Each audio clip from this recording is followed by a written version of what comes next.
Big Mike and Hayes Entertainment here. Today's episode, we got Mason Millman, Philadelphia Flyers draft pick and Team Canada World Junior selection. If you like what we're doing, you hit the subscribe button. Shouts out to the sponsors. Let's go. Hey guys, it's Mason Millman, Philadelphia Flyers Prospect. Be sure to tune in for a good episode on I Only Touch Greatness.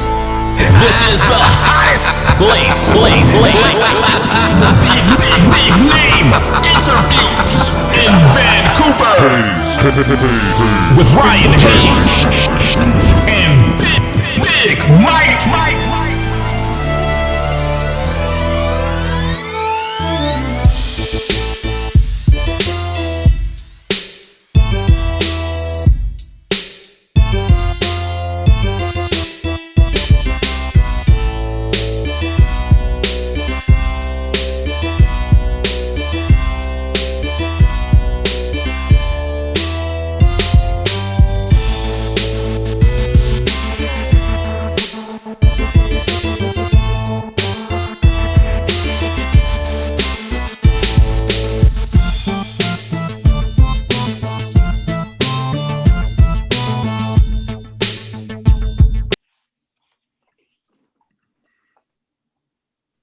How are you guys?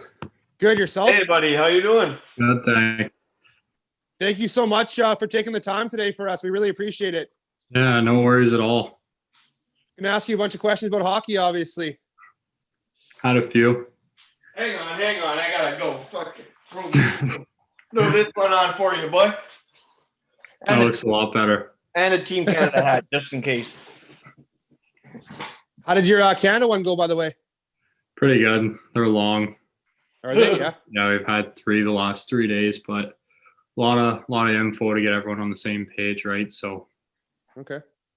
it's worth So are it. you guys all going to the bubble, and is that where the tryouts are going to be, or how's it working?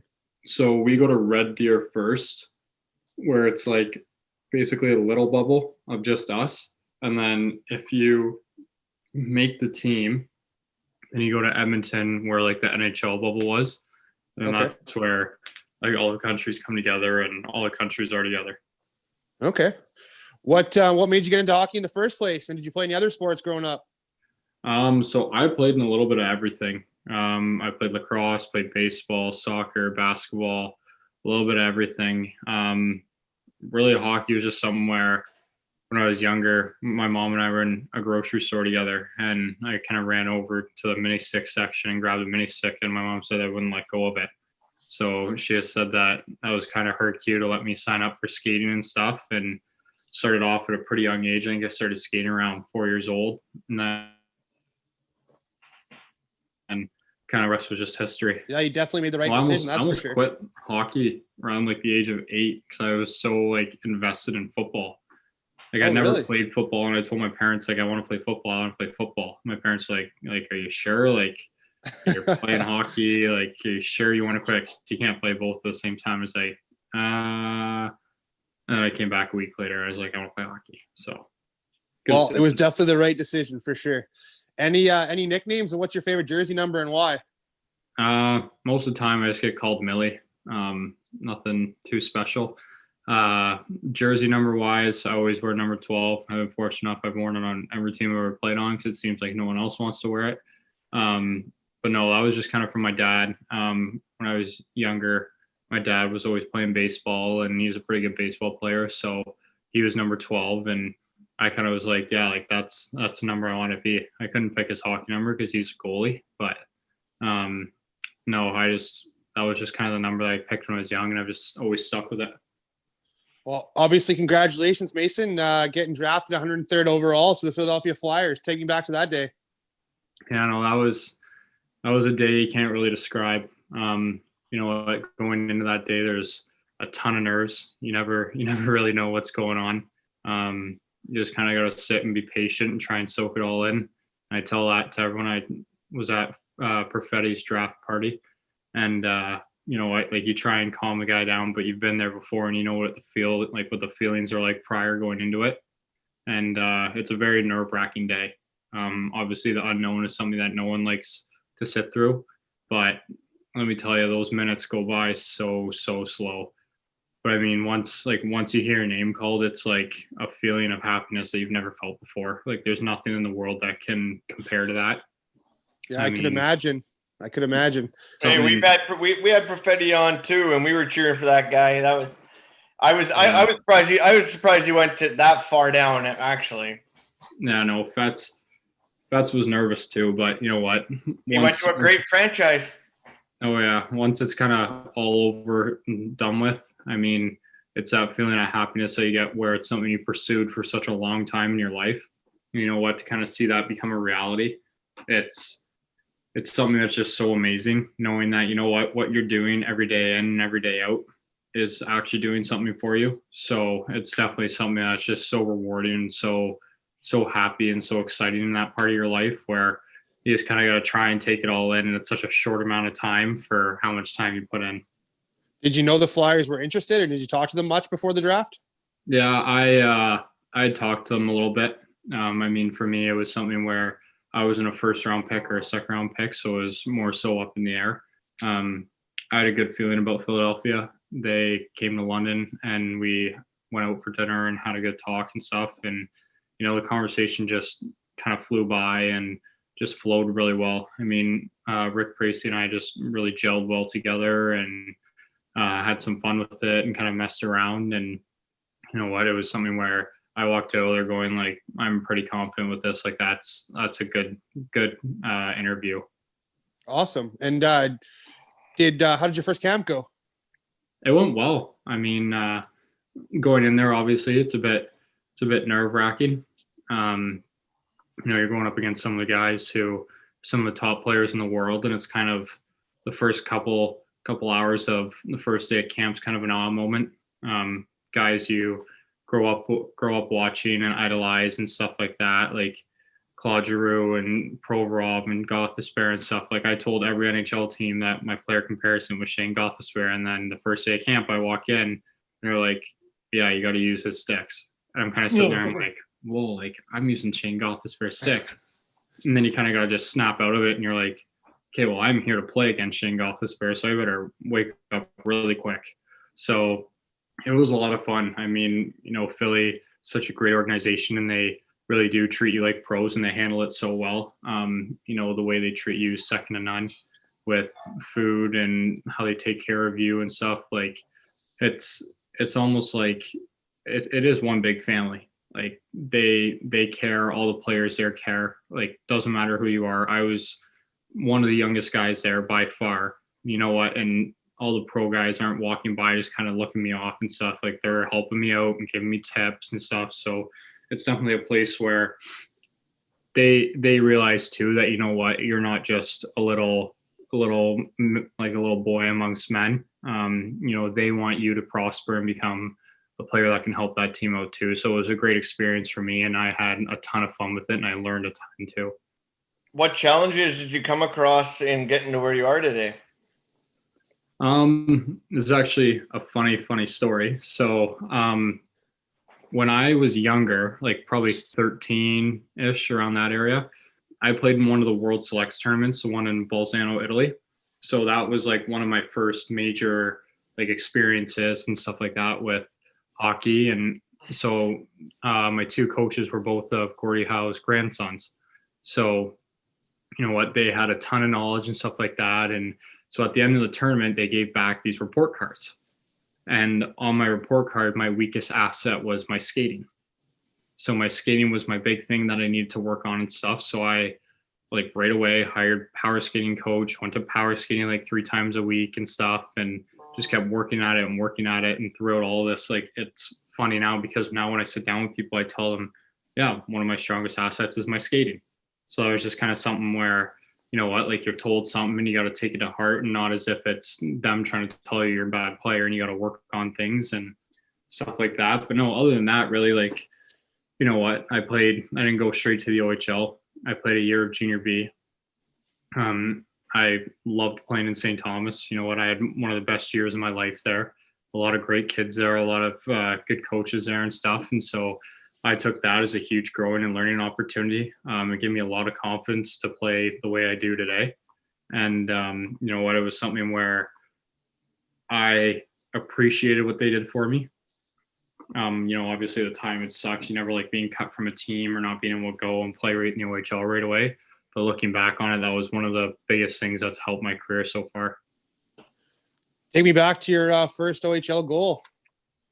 Yeah, so it's a funny one. Like being in the Dow, one of my first games of my first full year. It's something where all you want to really do is just play well. You go out, you don't really have much expectations. You just don't want to mess up, and you just want to move the puck along and play well. And there's a couple seconds left in the second period there, and I got the puck, and I was like, I'm just gonna throw it at the net and hope something happens. So I think I might have my eyes closed. I'm not sure, but you know what? It kind of found a path and found its way in the net. So that was a pretty cool moment for me for sure. Do you still got the puck? Oh yeah. Yeah, it's sitting over there on my dresser actually. Nice. What was the biggest transition for you going to the OHL? Probably just speed aspect. A lot of those guys, it's a big step. You're competing in junior B against guys who are trying to make the OHL and guys who are trying to go to college and stuff like that. And I always tell this as a funny joke because my first shift when I AP'd for Saginaw was in the Sioux, and I had Taylor Radish and Boris Kachuk coming down on me on a 2-on-1, and I was wearing a full cage. So I might have cried a bit on the 2-on-1 on the way back, but luckily it hit me in the cage actually. I went back the other way. But no, it was just something where like the speed aspect of it changes so much when you're playing against guys who are trying to make the OHL and trying to make college versus guys who are trying to play in the NHL, who are drafted the NHL. And, that was kind of my first game with Saginaw, and I sat there and ironically I watched Morgan Frost, and, Frosty is such an unbelievable player and such a skilled player. And I'm just sitting there like, how are these guys this good? Like, how can guys do the stuff they're doing? And the guys like Barrett Hayton and stuff like that. Like, I'm just sitting there in awe. And I'm like, yeah, and I need to wake up. Like, I'm playing against these guys. So it was definitely just a speed aspect and like just making the plays faster and faster and making the smart plays and not just like trying to go through everyone and stuff like that. Like, you got to really make smart plays. Do you have a favorite movie about sports? I don't know. I've watched lots. I used to have like every single Mighty Ducks you could ever imagine. I had all those and road trips and stuff. Rudy's another big one. Yeah. That's my favorite Rudy. But what one of your Mighty Ducks is your favorite? I like the one where they played in Worlds. I think that's the second or third one. Yeah, I think D2, they were Team USA. Yeah, that one. I think I've watched that one about 100 times by now. Yeah, Could that's my recite all of favorite it. too. My favorite too. You had a great season this year, putting up big offensive numbers. What contributed to that? Honestly, I think, we had a very talented group this year. You look around at guys on a roster, we had a lot of NHL prospects. It makes my job a lot easier when I can make a breakout pass to Cole Perfetti, and I know he's hitting Ryan Suzuki full speed up the middle. Those second apples definitely really help. But just with coaching and stuff like that, Laz is kind of coach. He likes to give the D free reign. He always wants someone up in the play, and that's something that plays very well to my game. I like being up in the play and being able to make plays and stuff like that. And as well, with our D coach Nighty, like he's a guy who just came fresh off like an 11-year AHL career. So the guy knows the game inside and out, knows all the little tricks, and especially just, working with him this year and stuff like that, like it's been a huge help and a big help to my game.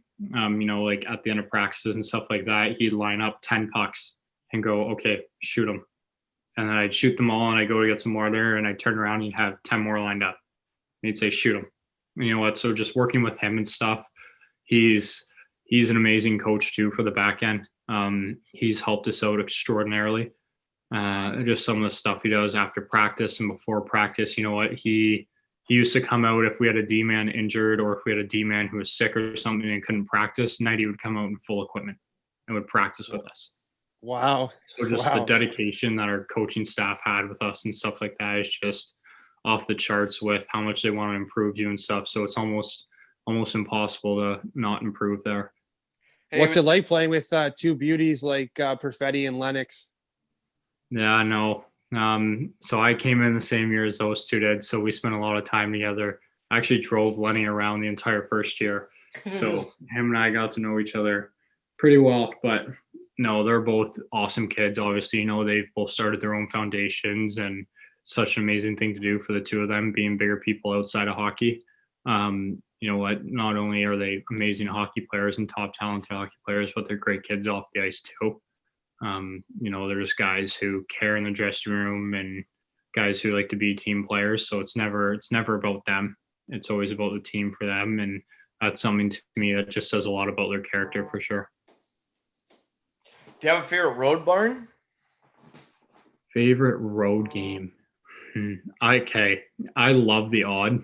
I love playing in Kitchener. It's just I love the ice there for some reason, and the lights there are really bright to me. So I usually always play really well there. That's just a place that you kind of walk into, and I always smell it. I'm just like, oh, it's gonna be a good game. What's it like? Who are the biggest influences in your career so far? On my career, you know what? I think I have to give a big one to my mom. Not just like not really even the hockey standpoint. She's always been my number one fan. And definitely just teaching me things throughout life, like with work ethic and determination and stuff like that. She's the person that could be told like our house is going to be burnt down and she'd find a positive out of it. She's just someone who has always taught me to stay positive and no matter what happens, to find the good scenarios out of things and the goods in people and pursue those aspects of things. And I think that's kind of helped me a lot along my journey, just especially with the path I've taken. Like she was one of the first ones when I was upset that I didn't make Saginaw my first year when I was in junior B. She was one of the first ones to point out all the positives of it. So she's kind of someone who's always just been there to back me up and really make sure I'm always positive and excited to do things. Congrats on being named to the World Junior Camp. When did you find out and how did you find out? So I got a call probably a couple weeks ago saying that I was invited to the camp coming up here. The summer camp wise, I was actually out of workout, mid-workout, and I was playing music in the gym and the music cut off and everyone looked at me and was all mad. So I ran over my phone to press play and realized I was getting a call from Bear. So when you answer that phone and you know who he is, obviously I've played against Ottawa throughout the year and stuff like that. But, it's such a cool feeling being able to say that, you get a chance to try and represent your country. It's something where, something that's outside of kind of what your goal is. Obviously it's a part of your goal, but when you see your path through the OHL, trying to make the NHL, and then you get recognized for something like that, it's just such an honor and such an amazing thing to be able to look at and go, that's pretty cool that I got invited there. Hey, if you were, we get a lot of sports questions here and we get a couple from the draft as well. If you were an animal, what would you be? And have you had any other weirder questions than that at the draft? If I was an animal, I don't know. I'd probably say something along the lines of some form of monkey. I'm a pretty goofy kid. I like to mess around sometimes, but you know what? When things come serious, I can dial in pretty well. As well as, I've never been the guy who tries to enforce things on people. I use intelligence and creativity to persuade people and kind of use my intelligence to prove to people that things that I do is the right way to do things. So I'm never the aggressor type. I'm always kind of the intelligence, like goofy kid that people don't like people know I'm a jokester and stuff like that, but at the same time can be serious and intelligent at the same time. Did you have any weird questions during your scouting? Not too many. I guess the weirdest one that I got was one of the scouts gave me a scenario where it was like a defenseman breaks out the puck to the wall and the winger makes a stretch pass to a guy in a breakaway, the guy in the breakaway scores. And then now you have 7 points. How do you split them up? So that one kind of threw me for a loop and I didn't really know how to answer. So it was kind of like a based off hockey question where you kind of got to decide who made the best play out of the group and stuff like that. Where do they come up? Okay. Where do they come up with the 7 points in that? I have no idea. I had never heard that before. Okay, good. Yeah, we've heard a couple of good ones. I'm glad I don't have to edit that part out because I sounded stupid asking where did the 7 points come from. You got a goal and 2 assists. No, like it's like a distribute thing, like to see who you think made the best play and made the right play. Okay. The breakout pass. Mm-hmm. Yeah, some weird ones. I said the stretch pass was probably the best. Some weird ones we've heard was it might have been actually Perfetti. It was It was if your mom and Perfetti. if your mom and dad were in a burning house, who do you save? You can only save one. Yeah, I've had a few questions like I can't put my finger on it, but I've had something like that, like along the lines of that. And there was another one about if you're out at the bar, it's you guys just won a game. It's one of your teammates' birthdays, but 3/4 of the team are leaving. Do you stay or do you leave? Yeah. It's a tough one. Mm-hmm. Yep, I'm pretty sure it was Detroit that's asked everybody that same question. I mean, they if we rewound it back, we could probably see who it really was that asked Perfetti. Do you have a favorite teammate of all time? You know what? I've met a lot of great people through hockey and stuff, and I've had some amazing teammates. But you know what? It's kind of been Suzuki and I since the start. You know, we started playing minor hockey together at AAA with the Knights at about age 8, and so can you guys still see me? Yeah, Yep. I can still see it. That's his FaceTiming me. What's he doing? Sorry. Hey, all good, it's man. all I'll cut that shit out. Mike, write that time down. Yeah, no. I don't know why he's FaceTiming me. Hey, so- don't worry. We'll fix it all. You could have added him in. Suzuki's a beauty. Hey, I would love to take that. Yeah, you should call him back right now, live with us. Any pregame meals or rituals? While you call him back. You want me to call him? Sure. Live right here on I Only Touch Greatness podcast. See if he answers. He's not good at answering his phone. Yo, Wagwan. You on the phone with I'm doing an interview with the podcast. Hey, What's up? we'd love to have you on too, man.